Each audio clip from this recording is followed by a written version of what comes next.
Em um vilarejo perdido nas montanhas da Serra dos Ventos, onde o vento soprava constante e frio, havia uma velha estrada de terra, evitada por todos que conheciam a lenda do fantasma que a assombrava. Moradores locais sussurravam histórias sobre o espírito de um guarda, Antônio Veloso, que, em vida, patrulhava o caminho para proteger os viajantes e manter a ordem.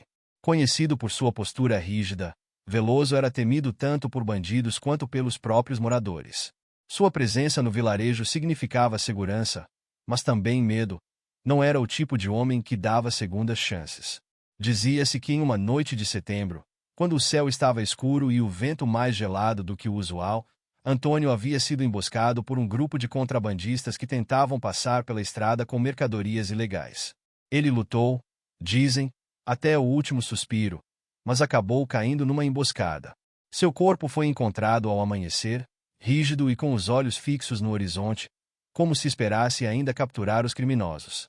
E, desde então, sua alma não descansava.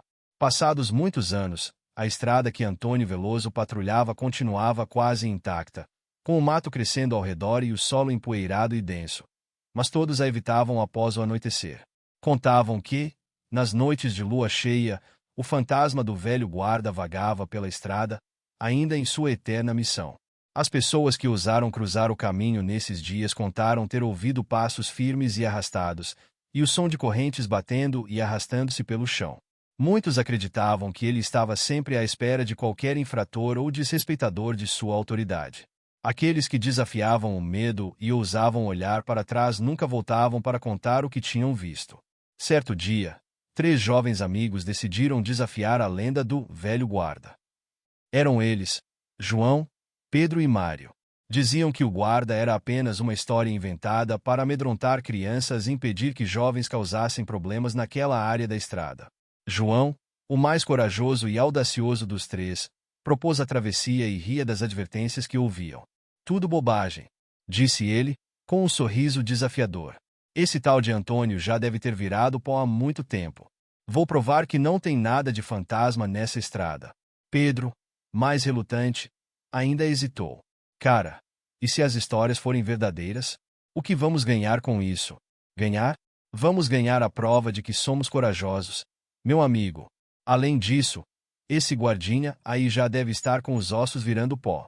E eu ouvi dizer que ninguém tem coragem de cruzar o caminho nas noites de lua cheia. Vamos fazer isso para mostrar que não somos medrosos. Mário, que não queria parecer o mais covarde do grupo, concordou, embora sua expressão revelasse um certo desconforto. Ele sentia um aperto estranho no peito, mas, por orgulho, decidiu não demonstrar. Na noite combinada, os 3 saíram escondidos de suas casas e se dirigiram à estrada. A lua cheia iluminava o caminho com um brilho quase sobrenatural, refletindo nas folhas das árvores ao redor e lançando sombras fantasmagóricas sobre o chão empoeirado. Quando chegaram ao começo da estrada, Pedro hesitou mais uma vez, olhando ao redor como se esperasse que algo ou alguém surgisse das sombras. Vamos logo, não temos a noite inteira, insistiu João, sem paciência. Os 3 começaram a caminhar e, a princípio, tudo parecia normal. A única coisa que incomodava era o frio, que parecia ter ficado mais intenso a cada passo. A estrada estava quieta demais, como se até os animais tivessem decidido se esconder naquela noite. De repente, um vento forte soprou, fazendo as árvores balançarem e deixando os 3 jovens arrepiados. Mas continuaram, rindo e falando alto para tentar acalmar os próprios medos. Aproximaram-se da parte mais escura do caminho, onde a vegetação era mais densa. De repente, ouviram um som que parecia vir de trás deles. Era o som de passos. Passos lentos e pesados, acompanhados de um arrastar metálico, como correntes sendo puxadas. Os 3 congelaram. Pedro, tremendo, murmurou: João, tem alguém atrás da gente. João, ainda tentando manter a pose, olhou por sobre o ombro, mas não viu nada. Vocês estão imaginando coisas, disse ele, tentando manter a calma. Mas o som continuava. Os passos e o render das correntes estavam cada vez mais perto. Pedro sentiu o coração disparar, e sua respiração se tornou ofegante. A cada passo dado pelo que parecia ser o fantasma, o frio ao redor deles ficava mais intenso, a ponto de eles verem a própria respiração condensando no ar. João, eu tô dizendo, tem alguma coisa aqui, sussurrou Pedro. De repente, sem aviso, as lanternas que carregavam começaram a piscar e, logo em seguida, apagaram completamente. No escuro, tudo o que conseguiam ver era a silhueta de um homem, alto e magro, que surgia vagarosamente da escuridão. A figura parou bem diante deles, e a luz da lua revelou o rosto de Antônio Veloso. Os olhos vazios e frios do fantasma fixaram-se em João, que, por um segundo, perdeu toda a coragem e ficou paralisado. Quem ousa zombar de meu trabalho? Sussurrou a voz rouca e áspera do fantasma.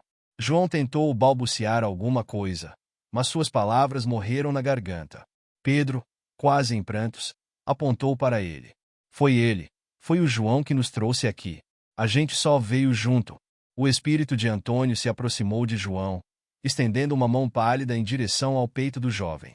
João sentiu um frio sobrenatural invadir seu corpo, como se toda a energia e coragem estivessem sendo sugadas. Pedro e Mário, sem conseguir se mover, ficaram paralisados, obrigados a testemunhar a cena. A voz do velho guarda ecoou pela estrada como uma maldição. Que o peso do desrespeito e da desonra os acompanhe para sempre. Num último esforço, os três amigos tentaram correr, mas era como se suas pernas pesassem toneladas. As lanternas voltaram a acender, mas o feixe de luz revelou apenas o vazio, onde antes estava a figura de Antônio. O silêncio voltou, mas, de alguma forma, os três jovens sentiram que nunca mais estariam realmente sozinhos. No dia seguinte, habitantes do vilarejo encontraram João, Pedro e Mário vagando pela estrada, com expressões vazias e sem lembrar quem eram ou como haviam chegado ali. Os moradores acreditavam que estavam amaldiçoados. Desde então, a velha estrada se tornou mais temida do que nunca.